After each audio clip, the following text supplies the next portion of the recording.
Hey, it's another episode of The High Ticket Woman. Debbie Caudle here. And today I have with me Marita Littauer Tedder. She is a multifaceted author, speaker, and entrepreneur.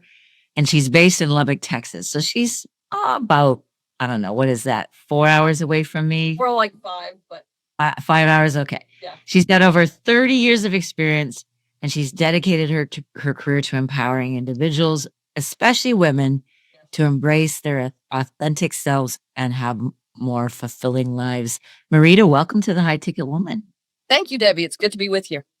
Yeah, I love that you're here. Let's jump right in, Marita. I know you've written 20 books. Yep. Including the best-selling book, Wired That Way, which I know has helped a lot of people understand personality types. Looking back, what first sparked your interest in personality and communication? Well, it was my mother, totally. My mother, Florence Littauer, is the author, or was the author. She's been gone now for 5 years, but she was the author of 40 books. And the topic of the personalities, as we now call it, was really life-changing for my mother when I was just 9 years old. My parents were very different personality type, as most of your audience, we tend to marry someone who is opposite from us, at least in the first marriage and often in the second or third marriage as well. And so my mother was struggling maritally because my father was so different from her, and he made her feel that who she was wrong because she was different from him. And he's the type of personality that's always right. And so when my mother got a hold of a book written by Tim LaHaye called The Spirit-Controlled Temperament, where they talked about 4 different personality types, it was really life-changing and eye-opening for her. And so she started telling her friends, and within a very short amount of time, my parents were having couples gathering in their home to learn about this. And this was before churches had small groups, before that was a thing. And my father created a personality profile that now looks like this. But back in the day, it was typewritten and mimeographed, in purple ink. And Okay, so you're holding it up, but for those who are just hearing the audio, this is a brochure, really colorful, by the way. yeah, it's 16 pages. Okay, so it's like a Like a little pamphlet, yeah. It's the title of your book, Wired That Way. Okay, so your parents actually initiated this whole the title of this. Yes. Interesting. Yeah. No, I mean, I've actually been a big part of massaging it into this generation, so to speak. My mom's first book is up there behind me. It's called Personality Plus. Actually, it's not her first book. It's her first book on this topic. And it's called Personality Plus, and it's been translated into more than 25 languages and sold millions of copies. And so it's kind of my family's body of work. For sure. Now, is this linked at all to the Myers-Briggs Type Indicator, the MBTI? It's not linked to it. It is somewhat comparable in that both help you identify your personality type. Most people will respond after they are become familiarized with what I'm doing, and my mother did, agree that this is much easier to remember and easier to apply. And so people really respond to this. I like to say that where the Myers-Briggs is, it's more academic. What the Wired That Way program, as it has become, is more user-friendly. It's consumer grade and user-friendly. But it's comparable in that you kind of have a similar end result. Yeah, and I'm assuming it's based on a lot of the same, theoretical information that I guess really went back to Carl Jung, the personality theories. We kind of trace this back to Hippocrates more than 2,000 years ago, because he came up with it. There were 4 basic personality types. He didn't call them personality types.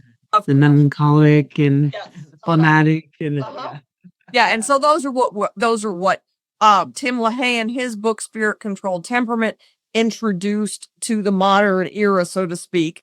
And then we mainly me added to that a modern day adjective because those words, for a lot of people, when I'm speaking on this, I kind of say, well, these words, and I point to them on the chart and I'll say, you might look at that and go, well, it's all Greek to me. Well, that's because it is Greek. These was Greek originally. the properties created, and they actually, each word represents a certain bodily fluid, which is what Hippocrates, with the limited medical and scientific knowledge available at the time, this is what he thought made people different, was bodily fluids. And now we know it's actually kind of similar. It's DNA, but we all come prepackaged with a certain personality. So I've added to it, my kind of contribution to the bigger body of work is added a modern day adjective. So we have the sanguine personality, who's the outgoing, the fun loving, the energetic, never met a stranger kind of person. And so we call that the popular sanguine. And we use the color yellow to associate that personality type because that's the cheerful, kind of the happy face kind of. Yeah. And so I've added that. So are you guys the ones who kick, because, the MBTI uses letters, you're extrovert or introvert, so on and so forth. But then there is the well-known personality test that uses colors. Is your family the one who's developed? No. Okay, that's something different. It is something different. Yes. Like I said, I have added colors, and the one you're probably referring to uses different colors than what we use. Personally, I don't see how they kind of come up with those colors, because I think the ones we use are just so totally obvious. How could you choose any? How could you not use these colors? And then there's another one that uses animals, and I don't know anything about that. And the animal one is very similar, and the color one is similar too, because they're all based on 4 types. And they're the same basic. If you look at the traits, you go, oh yeah, that's this one. And then there's also DISC, which is widely used in the business community. Myers-Briggs is a little more academic. DISC is widely used in the business community. Although I just had a call from someone 2 days ago with Northrop Grumman, and they're looking at using the Wire That Way profile for something that they're developing. And so they called me a couple days ago to talk about, what to do. So this is really like a family legacy that you have continued on and built a whole career around. Yes, it is. It is definitely a family legacy. Wow. So I know you've worn so many hats, author, speaker, trainer, designer, and renovator, which we'll touch on a little bit later. But when you look at the arc of your career, what would you say is the most common thread tying it all together? Well, it's all creative. Mm. It's all creative. When I talk to people, sometimes they'll say, God, is there anything you can't do? I go, I can't do anything STEM, science, technology, engineering, or math. It's like the quiz, the CPA says to me, dates, times, and numbers are not your friends. Ouch. I relate to that. No, yeah, I often say if somebody could just pay me for coming up with ideas, it would be the best job in the whole world. Yeah. Okay, so you often talk about embracing the sweet spot of life, especially for women over 60. So can you tell us about the dream that inspired living your best life 60 plus? Yes, it actually involves my mother again. Okay, well, let's talk about your mom. Well, she had been gone for several years. She lived with me during the last 2 years of her life, and she died 5 years ago at 92. And so, but she was a force to be reckoned with really until the very, very end. But after she had died, it was probably 3 years, because the Best Life Project has been in existence now for about 2.5 years. And I was asleep in bed. It was that kind of dream. It wasn't like a vision kind of dream. I was asleep. And, sometimes you have those dreams when you're asleep that are just so impactful that, like, when you wake up, it's like imprinted on you. And that's what this dream was. And in this dream, my mother was in heaven, and which is where she is. So that was, no big deal. But in the dream, she was not the old lady who lived with me at the end. She was not the powerhouse on a stage in front of 30,000 people. She was not the college girl. She was, I don't know. I mean, it was a dream, but I would guess she was 50, maybe 45, 50. But what I woke up with was this intense feeling that was her when she was at her best. And I have no theological backing for this, but I felt strongly that when we are in heaven, we're going to be our best self. And as I lay there in bed that morning, I thought to myself that right now, me, and this was 2.5 years ago, and I'll be 67 in October. So this would have been, I would have been 65 probably. That this was my best life, that I was at this point with all the things you said that I've done. And I have had a varied career, so to speak.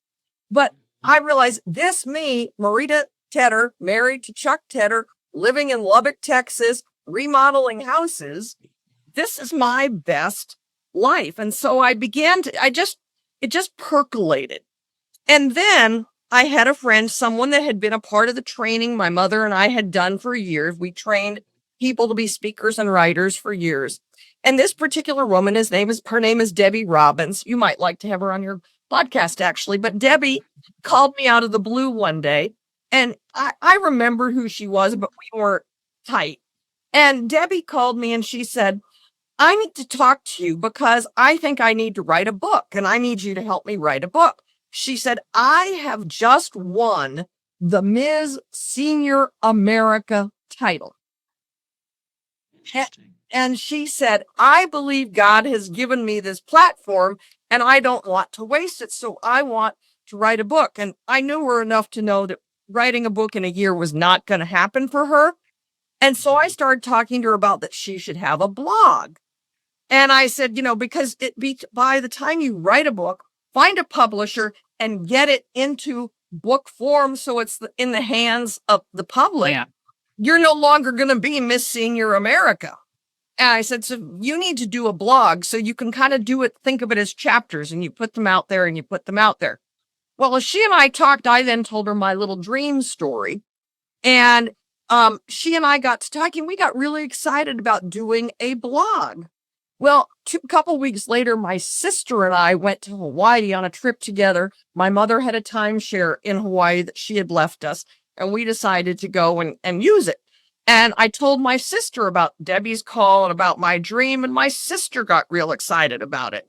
And so right away, she called her son, who's much more technical than we are, and he quickly bought a variety of domain names that we might use, and the Best Life Project was born. But my goal for this is I just find that so many women over 60 think their life is over. Their kids are gone.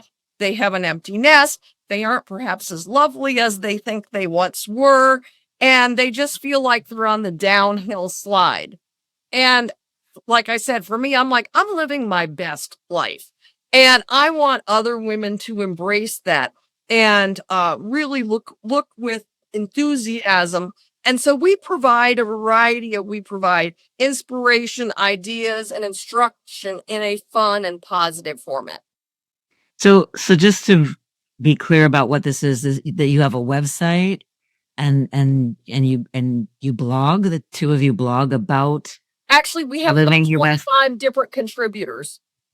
Okay. So you've really expanded. Yes, you could be a contributor as well. If you had something you thought fit that demographic and that audience, we'd love to hear from you because I know you have a lot of expertise as well.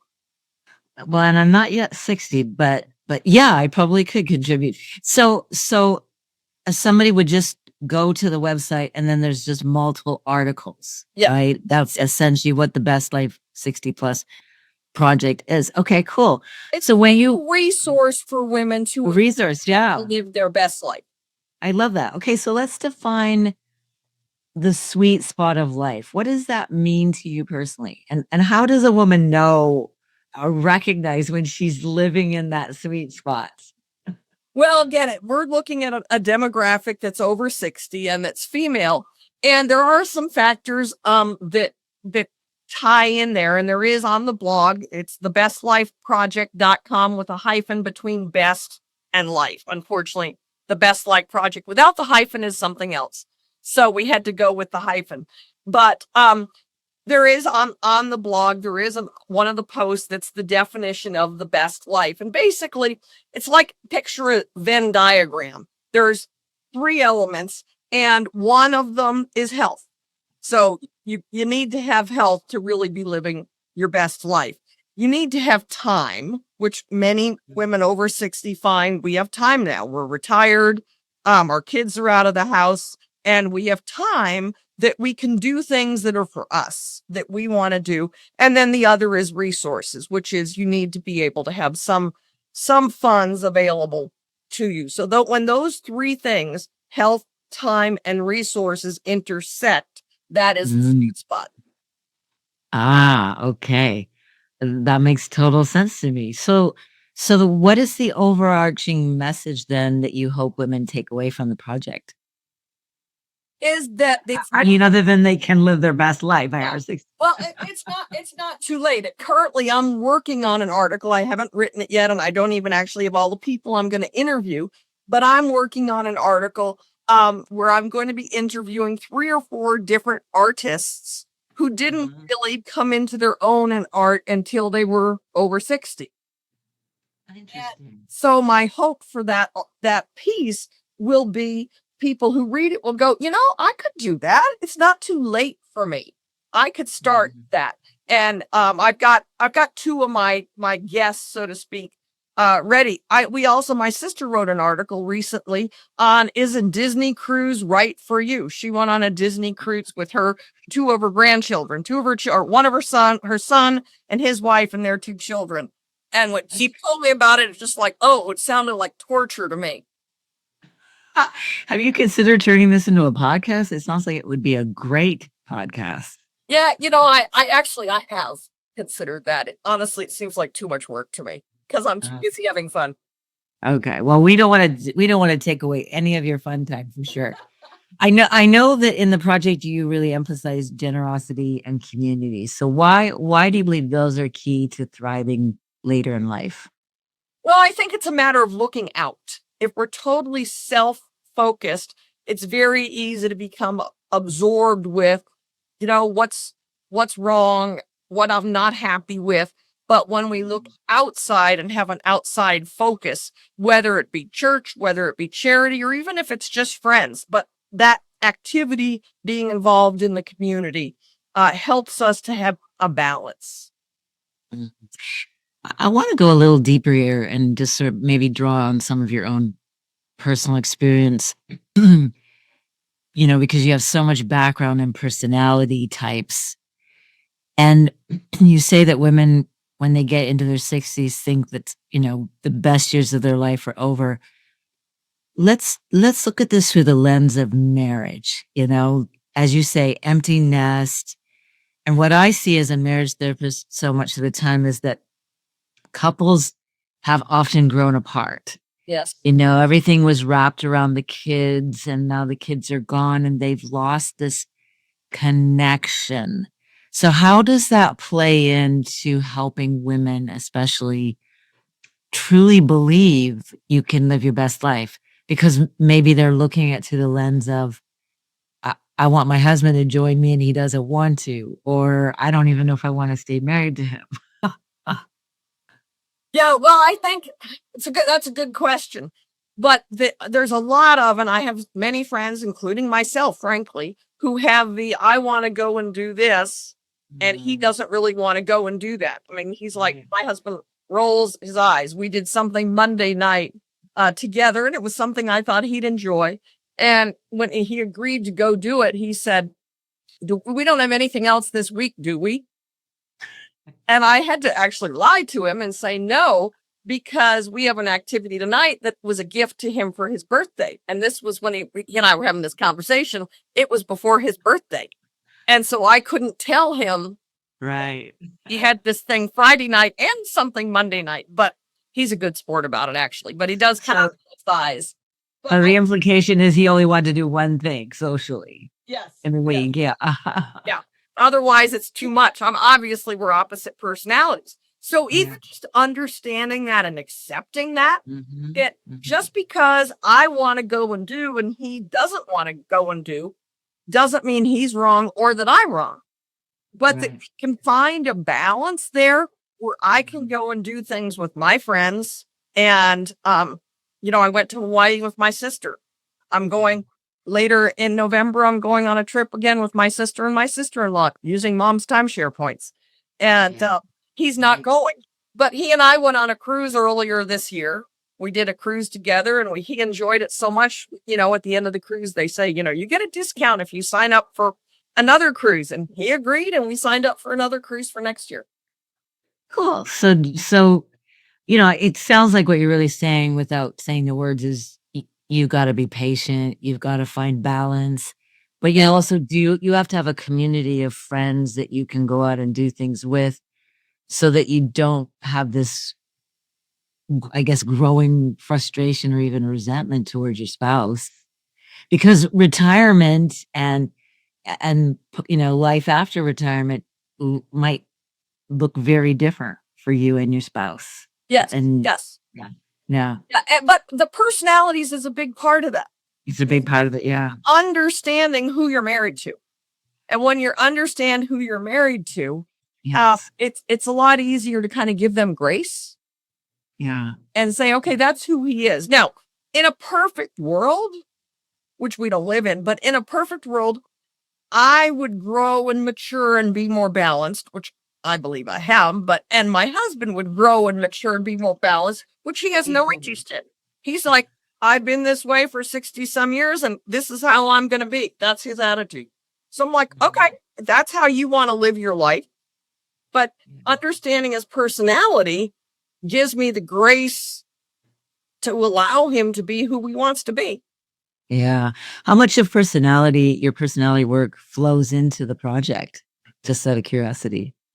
Some. I mean, there's a piece I wrote somewhat recently about living in your strength. I have an acquaintance who kind of uses the personalities as a cop out. And she says, well, this is how I am. So, and it is true. That is how she is. But it would be nice, as I was just talking about, if she could grow and mature and work to minimize her weaknesses and work to, step outside of who she naturally is. And that's a big part of relationships, which is kind of not where you're going, but I want to make this point, which is that when you understand someone's personality, understanding it is one level. But beyond understanding, you need to care enough about that relationship to step outside of who you are and not react the way you want to react, but react the way that person needs. And I use the example, the kid at the cash register at the fast food restaurant, you don't care enough about that relationship to try to get to know that person and try to understand them. But your spouse or your close friends, hopefully you do care enough about that relationship to put that extra effort into it, to step outside of who you are and give them what they need. That's one of the big things that we teach in the personalities is how to first identify someone's personality and then how to meet their emotional needs, because each personality type comes pre-packaged with specific emotional needs. And when you begin to meet that other person's emotional needs is where you can see real changes in relationships. So on the Best Life Project in the blog, there are some articles that address that. So the flavor is definitely there. I see it. Gotcha.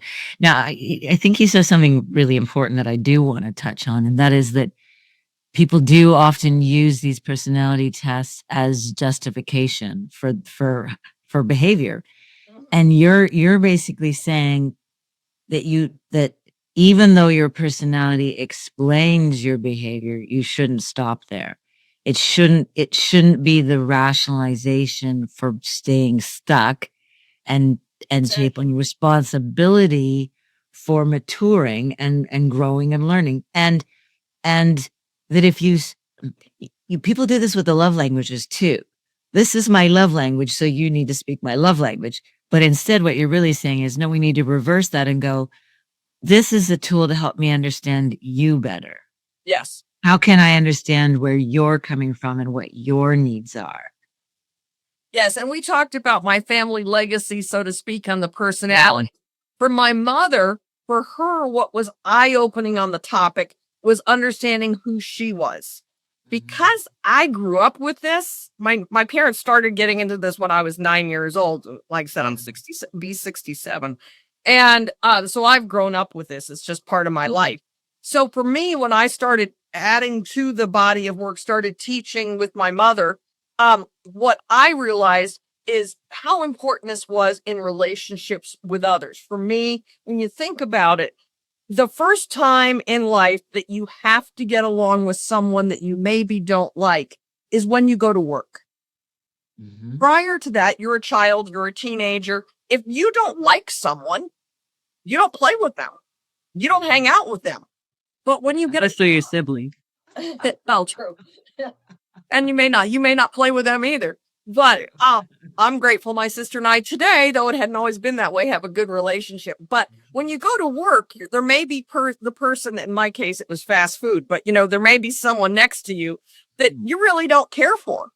But when you can use the personalities as a tool and you identify what their personality is, and then, like I said, you care enough to adjust your approach to that person, that's for me where this material became really valid and helpful. Useful, yeah. And so in my book, Wired That Way, that's really the emphasis of it.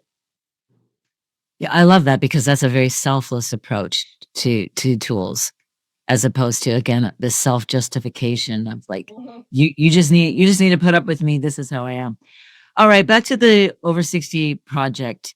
A lot of women over 60, you know this better than I do, they can feel really overwhelmed and just undervalued. So what encouragement? Value part that I think we really Yeah. to.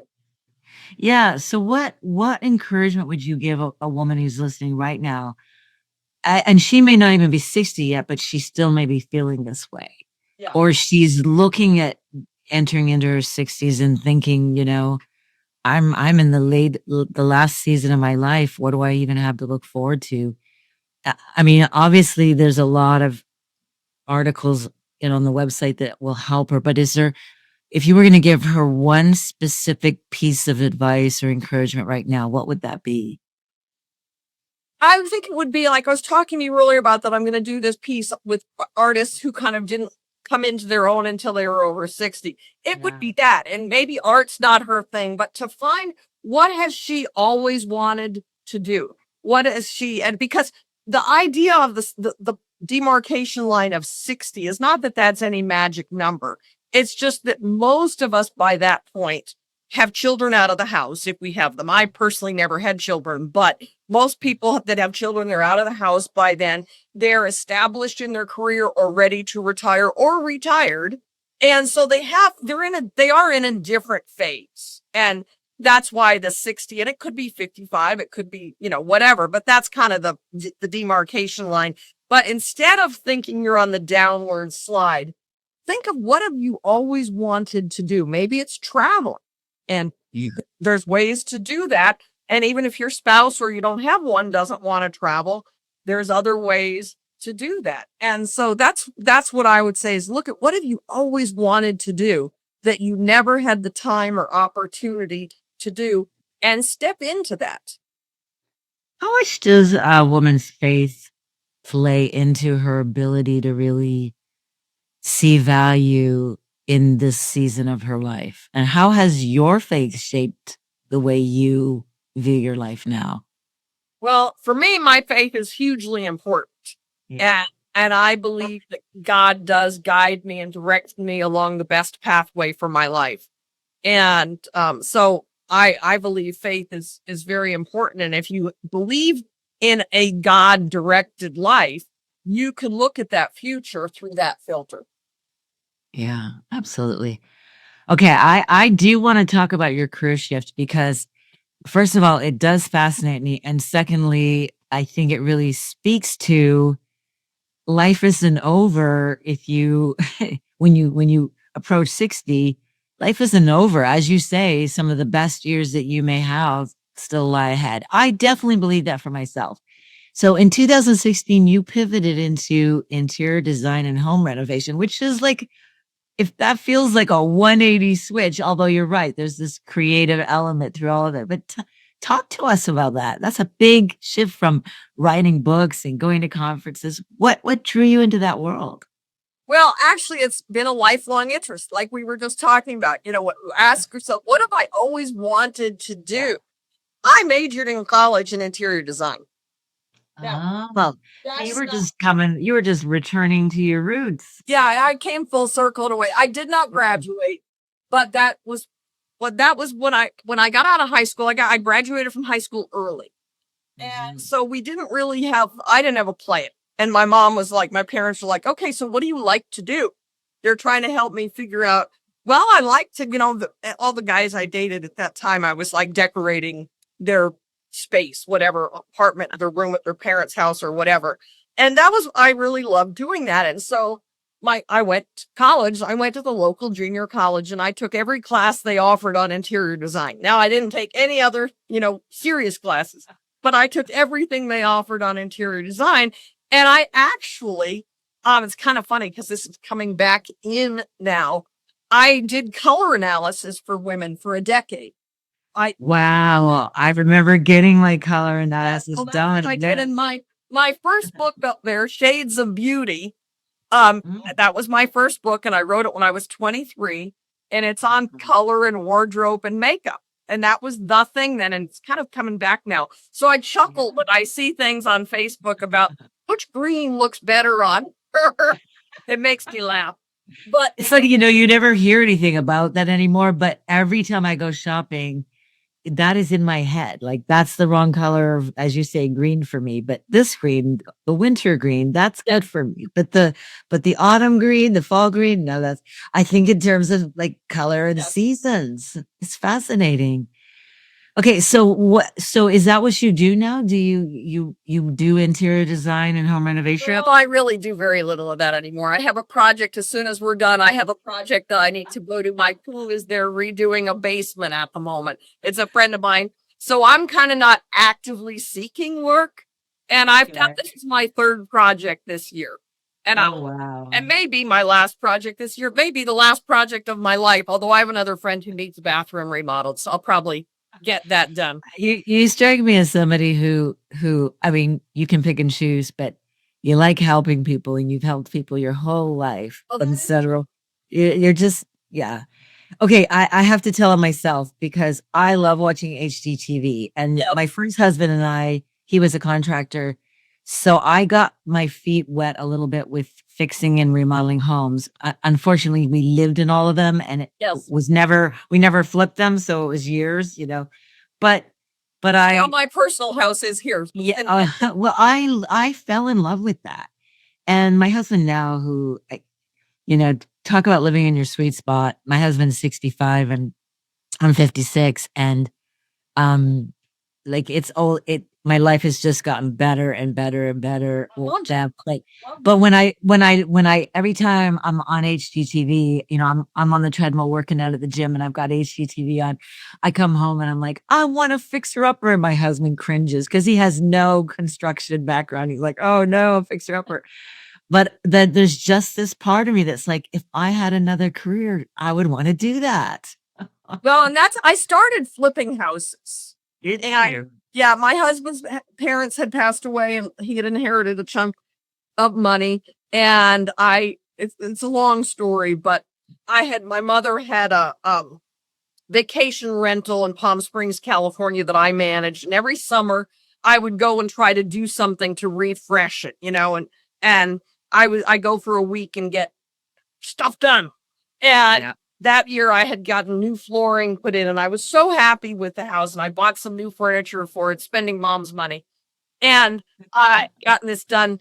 And it's such a long story to get into, but I recently wrote a blog post on it. It's called Life in Chapters.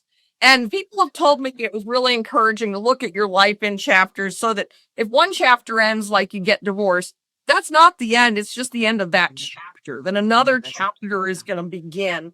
And I had been in a chapter of I ran a nonprofit organization that advocated on behalf of energy and the energy industry. And that'll be like even weirder than interior design. But it came from my ex-husband had left me, or my now ex-husband had left me. And as a Christian speaker, who focused on relationships. And when I couldn't keep my primary relationship together, I was ashamed. And I felt like I could have no voice in that space any longer. Yeah. And I was able to parlay my skills in speaking and writing into taking over this nonprofit organization that a friend of mine's husband ran. And he hated it. And when I went to him and said, "Do you think I could do this?" He said, "Sure, you could do it, but it's really boring."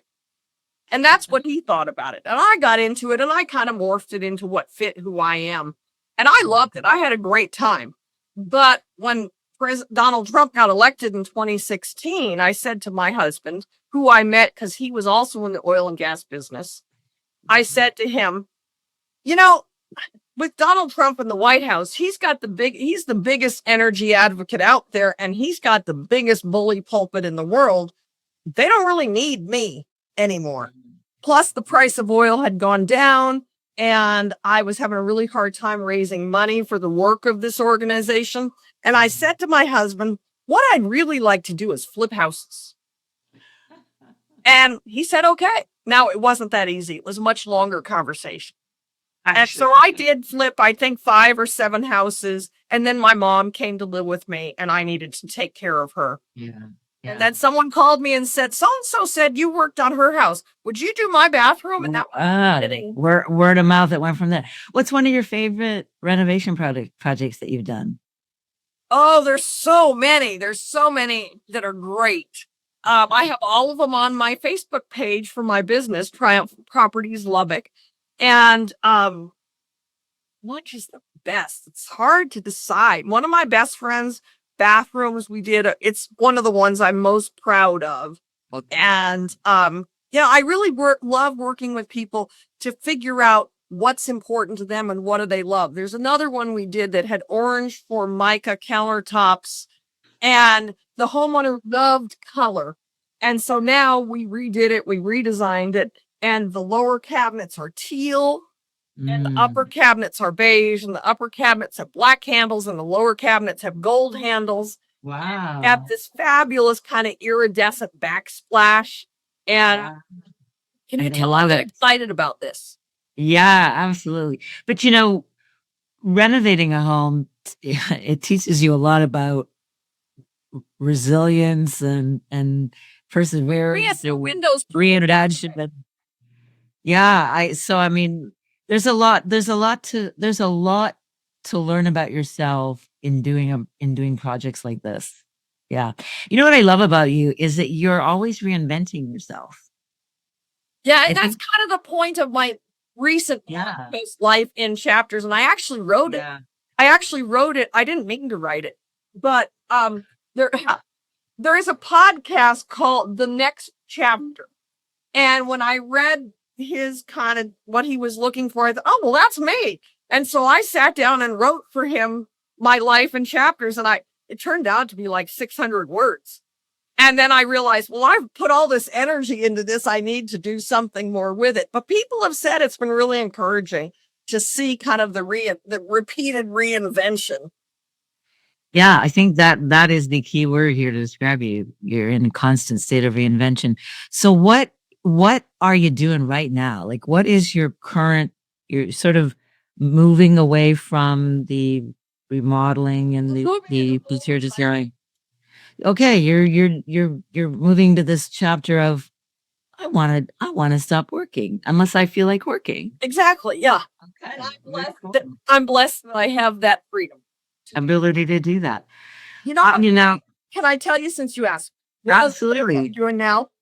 So I started a couple of years ago having a dinner party lottery, as I love to cook. Party lottery. Yeah. When I first married my husband 10 years ago, I literally cried to him that I did not know enough people, because I moved to Lubbock when I married him. And this is not where my friend base was. I'd been in Albuquerque for 20 years and California for 20 before that. So my friend base was not here. And I literally cried that I didn't have know enough people to have a dinner party.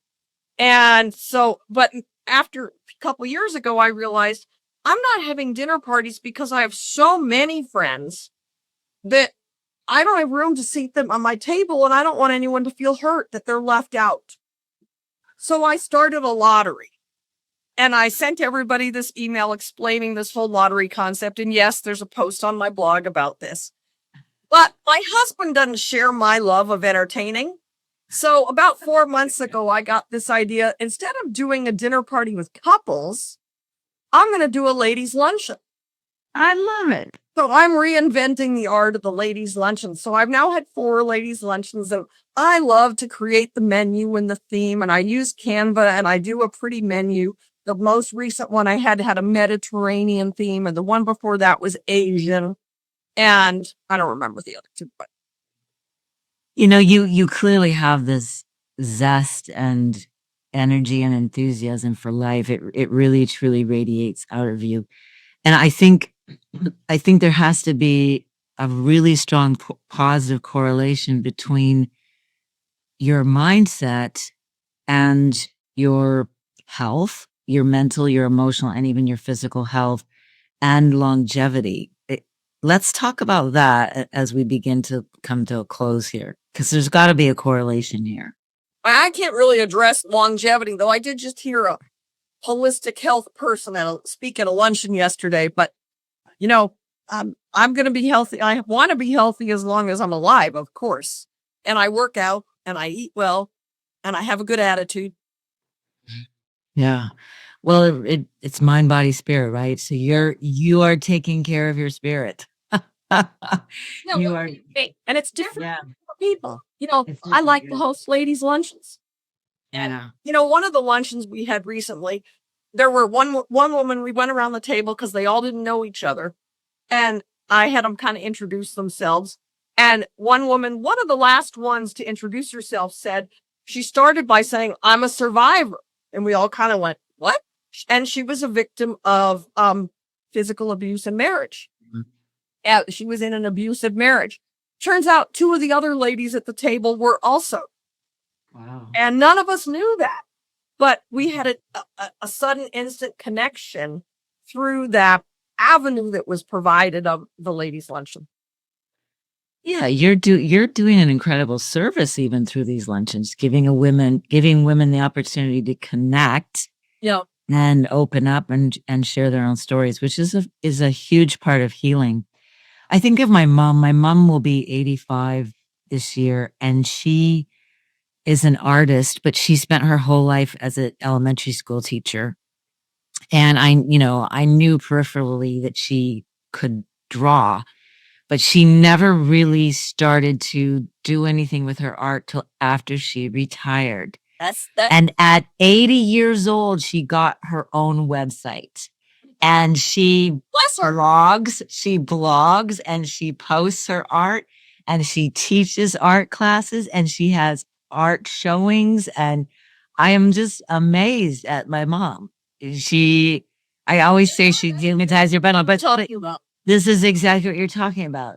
So as we wrap up here today, I guess, for those of you who are listening, I think the biggest takeaway here that we're talking about here is you only believe your life is over or coming to a close. It's only, I guess what I'm trying to say is that's only happening if you believe it's happening. Yeah. You can change the way you think and feel. Yeah. Yeah. So Marita, thank you so much for being here today. Well, it's a treat. I love talking with you, Debbie. I'm going to be 57 in December. So, I've got a few more years before I enter my 60s, but I totally embrace what you're saying. Like, I truly believe my best years are still ahead of me. And I really want those of you listening to know that when your children leave home, yes, that door shuts in a way, but that opens up so many other doors for you. And Marita is nodding so emphatically. So right now, whatever season you're in, it really starts with It starts with your mindset. It starts with how you view yourself. It starts with how you view life. And if the first thing that we have to fix is that, so that your marriage can get better, so that the way you view yourself can get better, so that you can go into this later season of life with zest and passion and enthusiasm, then reach out. Let's get working on this. You don't have to, as I always say, you don't have to do this alone. Marita, thank you for being with us today. Thanks, Debbie. I appreciate it. So that's it for today, everybody. If something resonates with you and you want to chat with Marita, can people get a hold of you? Is that a possibility? Yes, it is a possibility. I'm just trying to think which is the best of all my various email addresses to use. Well, how about we send them to that's like over 60. What you and I have been using, sure. But you can. Yeah, okay. So we'll put that in the show notes, and you guys can go check out her website and learn more about her that way. And you certainly know how to reach out to me. So until next time, everybody, keep showing up, keep staying curious, and remember, you don't have to be perfect. You just have to be teachable.